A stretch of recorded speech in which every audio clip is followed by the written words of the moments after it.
Bonjour. Alors,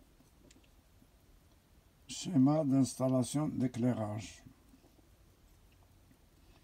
Pour éclairer notre maison, on doit faire un abonnement auprès de fournisseurs d'électricité. Le fournisseur d'électricité, il y a une production d'électricité qui est des usines de production de ce côté, des postes de transformation. Phase 1, phase 2, phase 3, il attaque un transformateur moyenne tension, basse tension. C'est un transformateur triangle étoile. La moyenne tension est de ce côté inférieure à 30 kV et la basse tension ici de ce côté elle est de 380 volts pour une tension entre phase neutre de 220 et 220 volts entre phases pour une tension entre phase neutre de 110 volts. Là, on doit. Il y a là, là c'est une cabine de transformation de quartier. Quartier peut avoir plusieurs maisons ou locations. Des magasins ou tout ce qu'on peut avoir. Là, à partir de là,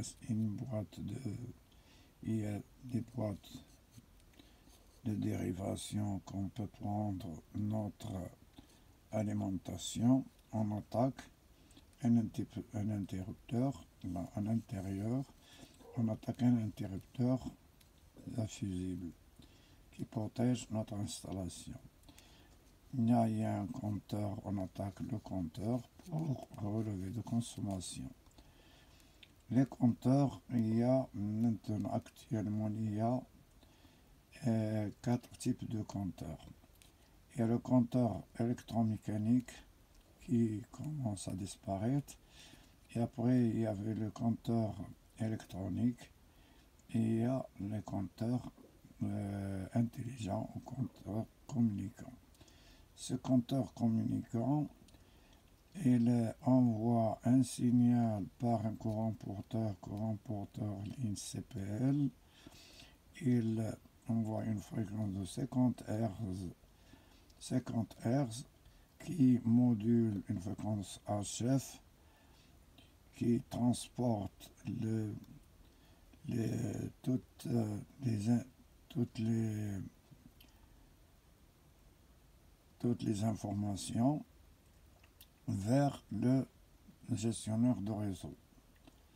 Le gestionnaire de réseau, il englobe le tout du quartier. Il envoie au fournisseur d'électricité à partir par la GPRS ou par radio. Radio, c'est-à-dire GPRS, c'est-à-dire la même chose que un téléphone mobile. C'est un téléphone mobile qui est GSM ou GPRS. Là, ce compteur intelligent il a pour dans l'enregistrement de plusieurs index de consommation et l'enregistrement de la production et consommation, le relevé à distance. Le compteur intelligent, on n'a pas besoin que le releveur encaisseur passe chez nous. Tout est transmis vers le fournisseur d'électricité. Il y a le relevé à distance, c'est-à-dire il y a le relevé à distance, l'enregistrement de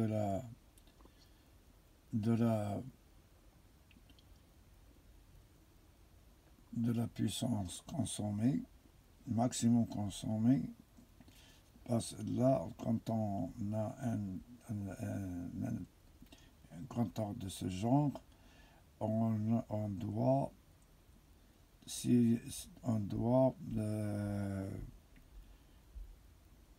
on doit déclarer notre consommation, maximum de consommation. Si on consomme 7 kV, 7 kV ampères, 7 kV ampères, c'est-à-dire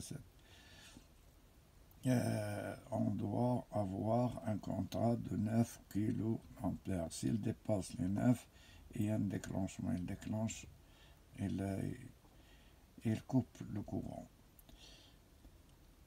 Il y a la consommation du client. Il y a le client qui peut gérer sa consommation à partir de compteurs intelligents.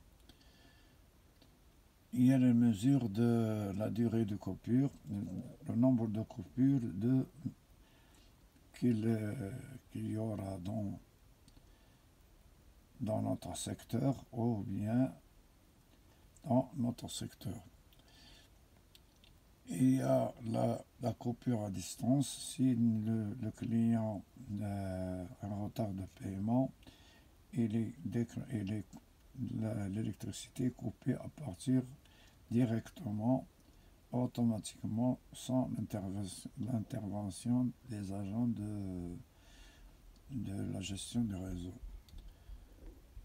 Et il y a la détection, détecte les fraudes. Si quelqu'un essaie de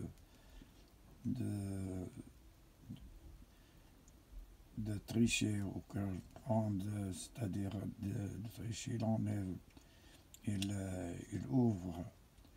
il ouvre la boîte du compteur et il y a un signal qui est envoyé vers le gestionnaire du réseau. De là, on attaque. Avant c'est les fils qu'on utilise ici, à peu près pour cette installation de 25 ampères, on doit avoir 10 mm² de section. De là, on va dans un tableau. Notre tableau est équipé de disjoncteurs différentiels, d'un interrupteur différentiel, des petits disjoncteurs pour les différentes éclairages et prises. Et bien sûr, l'interrupteur de chaque lampe et voilà, on attaque un disjoncteur différentiel de 20, par exemple ici, de 25 ampères, 30 mA de sensibilité. Là, il protège l'installation et les personnes. Les nouvelles installations, on doit équiper en série avec le disjoncteur différentiel un interrupteur différentiel qui protège les personnes. Si quelqu'un intervient dans l'installation, il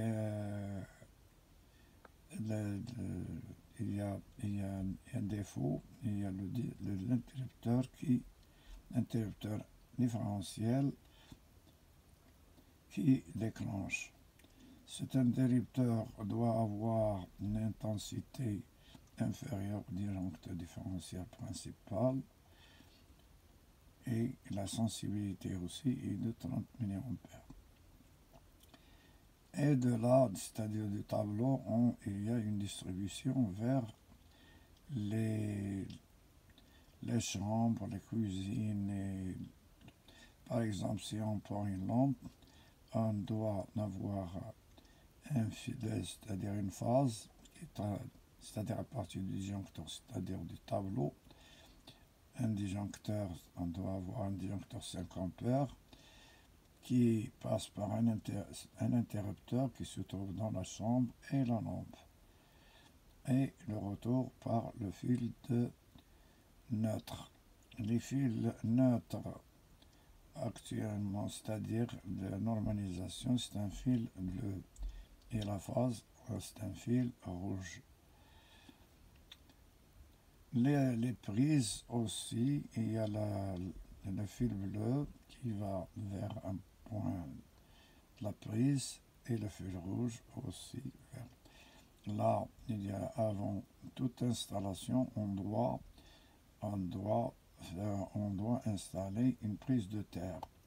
Là, on a installé un piquet de terre. Le minimum de piquet de terre est de 2 mètres et qui va jusqu'à 8 mètres. Ça dépend de l'humidité de la rigidité de la terre. Là, il y a un fil vert jaune. C'est un fil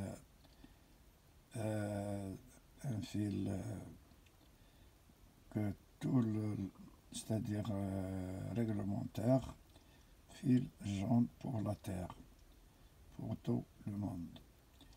Et là, c'est le fil et les fils rouges.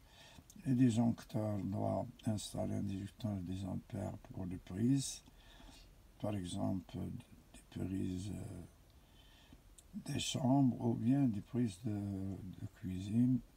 Et s'il y a des fautes, c'est-à-dire c'est des prises par exemple pour chauffe-eau, cuisinière et tout. Et il y a ça c'est un disjoncteur monopolaire.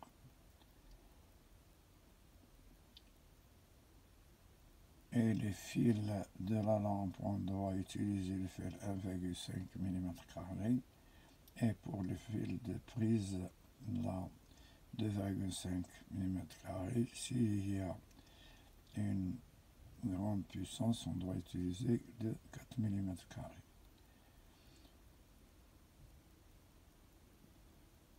Et voilà, merci de votre attention et au revoir.